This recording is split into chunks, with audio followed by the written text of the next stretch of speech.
example, with Singer's formant, we believe that the Sundberg study from 1974, where he theorized how Singer's formant was produced. It was a theory, a mathematical theory, that it was produced by narrowing the epilarynx, widening the ventricles, that the pharyngeal space had to be 6 times wider than the epilarynx, et cetera, et cetera. There were a whole bunch of things.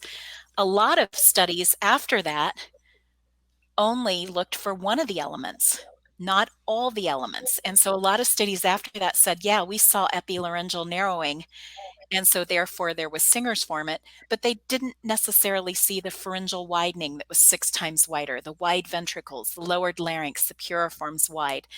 And according to his theory, all those other elements have to be in place. And so I look at all of that Singer's formant research, which there's a fairly large body of studies that have been done, and I think they're all looking at just epilaryngeal narrowing. So in my mind, we have to throw them all out because they're not looking for all the elements that would make the math work. And so you can kind of see. It's all to do with the relationships, isn't it? It's to do with the 1 to 6 relationship in the context of all those other things. That's right. And you can't deal with something. I mean, it's complex. There are lots of things that need to be in place. And if you change one of those, you can still have the Singer's formant, but you need to change all the other aspects. And it may, that's right. And it may still be that he's right.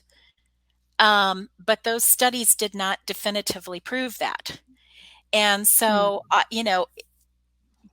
but again, all those studies are kind of referencing each other, and they're using protocols that were developed by each other.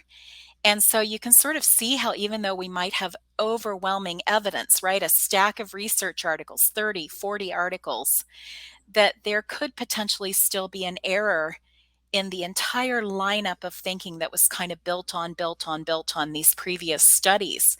And so again, I'm not saying it is wrong. I'm just saying I don't know that I can say for sure that it's right at this point, by looking at that body of literature. And so as somebody who's asking questions and doubting information, we have to really comb through this information. And I think we have to read with a different lens.